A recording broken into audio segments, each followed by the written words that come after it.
लगातार पेट्रोलियम मसनूआत की कीमतें बढ़ रही हैं, तो सबसे पहले वहीं से आगाज़ कर लेते हैं। मुझे ऐसा लगता था 2 रुपये बढ़ाएंगे, 1 रुपये बढ़ाएंगे रोज़ाना की बुनियाद पे और उससे ये बयानियाँ कायम करेंगे, जनाब 1 रुपया बढ़ी है, 2 रुपये बढ़ी है, तो लोग एहतजाज नहीं करेंगे, लोग शोर नहीं बचाएंगे। लेकिन बदकिस्मती ये है कि जितनी कीमत महीनों के बाद बढ़ा करती थी वो रोज़ाना बढ़ना शुरू हो गई है।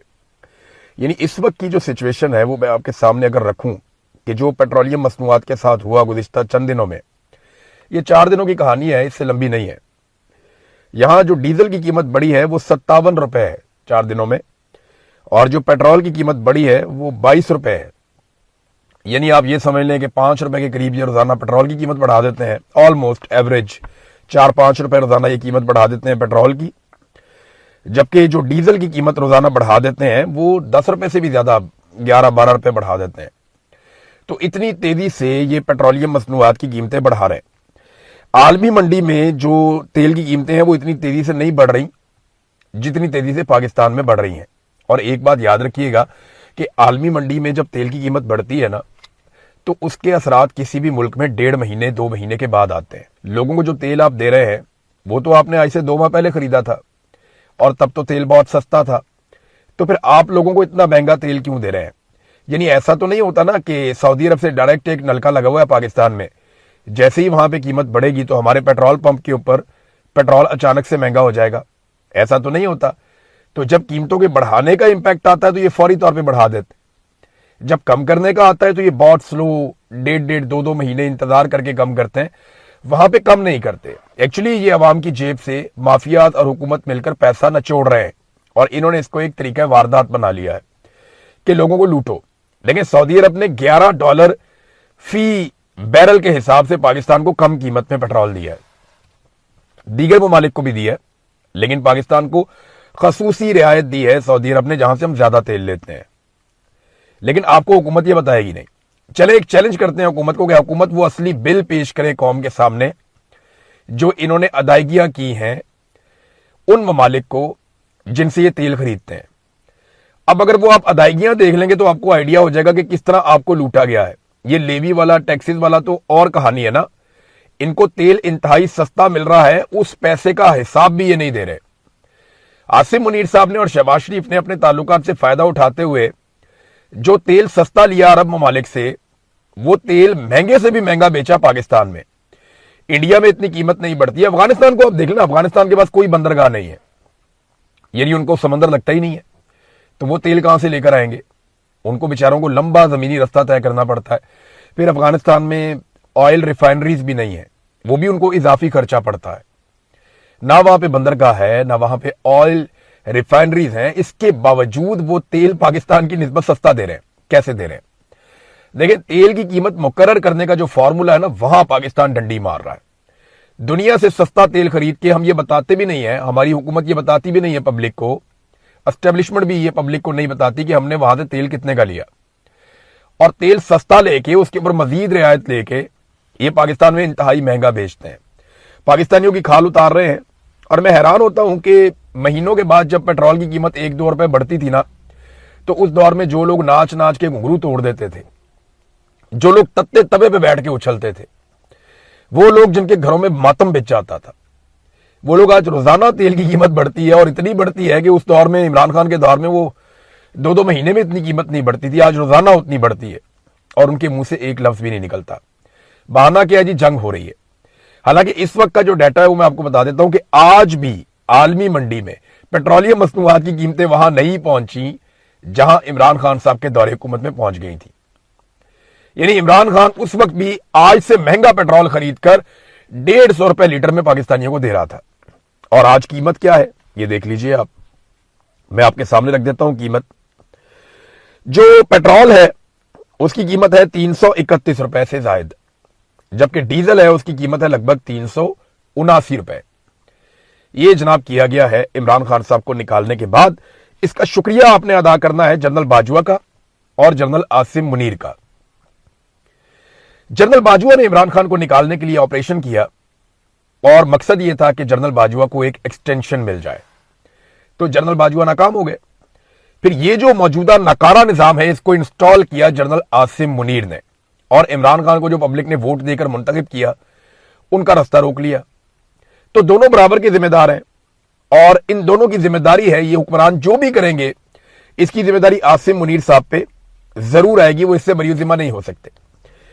इंडिया में नाज़रीन नरेंद्र मोदी को खुद पैगाम जारी करना पड़ गया, सलमान खान से पैगाम जारी करवाया। इंडिया का बहुत बड़ा एक्टर है सलमान खान, आप लोग सब उसको जानते होंगे, तो सलमान खान से भी उन्होंने बयान जारी करवाया। नरेंद्र मोदी ने खुद भी बयान जारी किया। यानी काकरोच भारी पड़ गए मोदी जी को। यानी वो मोदी जो पिछले 12-14 साल में इसको कोई नहीं हिला सका, उस मोदी को काकरोचों ने काबू कर लिया और नरेंद्र मोदी को बाकायदा खुद स्टेटमेंट जारी करना पड़ गया। उसने कहा जनाब के पेपर लीक का मामला बड़ा स्कैंडल है, लाखों तलबा का मसला है और मैं इसके ऊपर इंक्वायरी भी करवा रहा हूं, हम ये भी कर रहे हैं, हम पीछे नहीं हटेंगे। तो लाखों नौजवानों का ये था वो था, वो बेचारा मोदी उसको समझ भी नहीं आ रही बात करनी क्या है। और अब वो बैठ के सर जोड़ के इसके ऊपर कोई फैसला करना चाहते हैं, जबकि नौजवान पीछे हटने को तैयार नहीं है। वो आगे ही बढ़ते चले जा रहे हैं, आगे ही बढ़ते चले जा रहे हैं। अब प्रियंका गांधी है, ये अपोजिशन है, वहां पे राहुल गांधी अपोजिशन लीडर है, प्रियंका गांधी ये गांधी खानदान है। तो ये है तो खानदानी लोग हैं, पुराने सियासत के अंदर है और मरूसियत चल रही है इनमें, लेकिन सियासत बड़ी तगड़ी करते हैं ये लोग। प्रियंका गांधी को गोदी मीडिया पड़ गया और उन्होंने कहा प्रियंका गांधी को जनाब आपने ये क्यों नहीं किया। वो उसने कहा जी बात सुने मेरी, आपने वजीर आजम से सवाल किया, आपने वजीर तालीम से सवाल किया कि वो इस्तीफा क्यों नहीं दे रहे, आपने अमित शाह से जो वजीर दाखिला है आपने उससे सवाल किया कि ये नौजवानों को मार कुट के अस्पतालों में क्यों पहुंचा दिया आपने, बच्चों को वो लोग मार रहे हैं उनसे आप सवाल नहीं करते। तो जब आप उनसे सवाल करेंगे ना तो फिर आप मेरे से सवाल कीजिएगा, मैं भी आपको जवाब दूंगी। तो गोदी मीडिया की ऐसी तैसी फेर के रख दी प्रियंका गांधी ने। इससे पहले उनके भाई ने भी कई दफा ऐसा किया। गोदी मीडिया बहुत ही दलील हो रहा है, बहुत बुरे हालात में है बेचारा, और उसकी वजह यह है कि उन्होंने नरेंद्र मोदी का आंखें बंद करके साथ दिया। जैसा कि इस वक्त आसिम मुनीर का और मौजूदा रिजीम का पाकिस्तान के अंदर जो सहाफी हैं वो साथ देने पर मजबूर हैं, अपनी इकोनॉमी के लिए, अपनी नौकरी के लिए, अपने हालात की बेहतरी के लिए, अपने ताल्लुकात बनाने के लिए, अपने ज़ाती मफादात के लिए वो मौजूदा रिजीम के सहूलतकार बने हुए हैं। तो पाकिस्तान में भी मीडिया के साथ यही होगा। याद रखिएगा, जब भी कभी पाकिस्तानी निकलेंगे ना तो मीडिया जब उनके बीच में जाएगा तो वो पाकिस्तानी उनको बताएंगे कि तुम लोगों ने हमारे साथ क्या किया, हमारी लाशों तक का तुमने मजाक उड़ाया। अब ये इंडिया के अंदर वो जेंसी निकलती है और उनको 4 डंडे पड़ते हैं या उनको मारा जाता है या आंसू गैस के शेल फेंके जाते हैं, तो पाकिस्तान में जो हमारे टाउट्स हैं वो सीना को भी करते हैं। इनकी दूर की नजर बहुत तेज है, इंडिया में इनको सब नजर आता है, लेकिन पाकिस्तान में इस्लामाबाद में जब नौजवानों पे गोली चलाई जाती है, कश्मीर में गोली चलाई जाती है, मुरीदके में गोली चलाई जाती है, बार बार गोली चलाई जाती है, 9 मई को गोली चलाई जाती है, तो इनकी करीब की नजर बेशर्मों की कमजोर है। इन्हें पाकिस्तान में दिखाई नहीं देता कि यहां पे लोग मर रहे हैं। तो इंडिया में इनको जमहूरियत चाहिए, पाकिस्तान में नहीं चाहिए। इंडिया में इनको इंसाफ चाहिए, पाकिस्तान में नहीं चाहिए। इंडिया में इनको अच्छाई चाहिए, पाकिस्तान में नहीं चाहिए। इंडियन नौजवानों के लिए इनको इंसाफ चाहिए, पाकिस्तानी नौजवानों के लिए इनको इंसाफ नहीं चाहिए। क्या ये इंडिया में रहना चाहते हैं? क्या ये इंडिया का भला चाहते हैं? क्या ये लोग पाकिस्तानी और पाकिस्तान के वफादार नहीं है? तो पाकिस्तानियों के लिए हुकूक मांगने चाहिए, ना कि इंडिया के लिए हुकूक मांगने चाहिए। अब भारत में उनके एक्टर्स भी गिरफ्तार हो रहे हैं। यानी एक और इंटरेस्टिंग बात बताऊं, पाकिस्तान में ना जो बेचारा थोड़ा सा आगे निकल जाता है ना जिंदगी में, वो डर जाता है कि पता नहीं मिलिट्री एस्टेब्लिशमेंट नाराज हो जाएगी तो मेरे साथ ये कर देगी, वो कर देगी, हुकूमत नाराज हो जाएगी तो मुझे घर भेज दिया जाएगा, मेरा काम, मेरा रोजगार छीन लिया जाएगा। अल्लाह रब्बुल इज्जत है रोजगार देने वाला, और हम मुसलमानों का तो ये अकीदा भी है। लेकिन पाकिस्तान में बेशुमार एक्टर्स हमें मिलते हैं, वो आहिस्ता आवाज में कहते हैं जनाब हम ना पाकिस्तानियों के साथ खड़े हैं, फौज बड़ी ज्यादती कर रही है, मिलिट्री एस्टेब्लिशमेंट बहुत जुल्म कर रही है, लेकिन हम बोल नहीं सकते। हम बोलेंगे हमारा नुकसान हो जाएगा। आप समझते हैं इस बात को? ये भरोसा नहीं है अपने रब पे उनको। अब इंडिया के अंदर जो अदाकार हैं उनको भरोसा है, वो ये मान के चलते हैं कि उनके फैसले जो है वो जमीनी खुदा नहीं कर सकते। वो आ रहे हैं, उनके एक्टर्स भी आ रहे हैं मैदान के अंदर, उनके हीरो हीरोइन भी आ रहे हैं मैदान के अंदर, वो वहां पे खड़े होकर एहतजाज भी कर रहे हैं, उनमें कुछ लोग गिरफ्तार भी हुए। अभी इंडिया में एक फिल्म आई थी धुरंधर, उसकी जो एक्ट्रेस है वो भी गिरफ्तार हुई है, उसके मनाजिर भी आए। तो लगातार एक्टर्स आ रहे हैं, गिरफ्तारियां दे रहे हैं और अच्छे नाम पर एक्टर्स आ रहे हैं। सलमान खान से एक बयान दिलवाया गया, इसी सिलसिले में अपील करवाई गई उनसे कि जनाब मोदी जी ने एक्शन ले लिया है तो नौजवान अपने घरों को जाएं, फिक्र करें अपनी। और सोनम को उन्होंने कहा कि भूख हड़ताल खत्म कर दो, मैं खाने के लिए कुछ भेज देता हूं। तो सलमान खान को इस्तेमाल किया गया नरेंद्र मोदी की सरकार की जानिब से। कुछ लोग कंप्रोमाइज भी होते हैं, लेकिन बहुत सारे लोग जिनकी बड़ी इज्जत में इजाफा होगा नौजवानों की नजर में, इंडियंस की नजर में, और उन्होंने पढ़े लिखे होने का सबूत दिया, उन्होंने जिम्मेदार शहरी होने का सबूत दिया, और वो नौजवानों के साथ खड़े हुए उस वक्त जब नौजवान अपने हक के लिए खड़े थे। नाज़रीन, अब आज एक और बड़ा इंपॉर्टेंट इशू है और ये बहुत ही अहम है, इसको जरा आपको समझना पड़ेगा। बलूचिस्तान में एक इंतहाई मुअज़्ज़िज़ जज साहब का कत्ल हुआ, उन्हें शहीद कर दिया गया उनके सिक्योरिटी गार्ड के साथ। जज साहब का नाम है अब्दुल हकीम काकड़। जो मारंग बलोच की बहन है ना, उन्होंने इनके बारे में बड़ी डिटेल से एक ट्वीट भी लिखा, एक उन्होंने बाकायदा स्टेटमेंट दिया इनके बारे में बड़ी तफसील में, नादिया बलोच साहबा ने। और कुछ लोग हैं उन्होंने भी इनके बारे में बताया। बलूचिस्तान में जो जर्नलिस्ट हैं वो भी इनके बारे में लिख रहे हैं कि जो अब्दुल हकीम काकड़ साहब थे सेशन जज, ये इंतहाई बहादुर, निडर और इंसाफ पसंद जज थे। इन्होंने कभी जुल्म और ज्यादती का साथ नहीं दिया। मिलिट्री एस्टेब्लिशमेंट ने जितना मर्जी दबाव डाला, हुकूमत की तरफ से जितना भी दबाव आया, इन्होंने हमेशा अपनी अदालत में इंसाफ किया और ये बरमला कहते रहे कि मैं इंसाफ ही करूंगा। तो ऐसे जजेस जो है वो ठंडी हवा का झोंका होते हैं।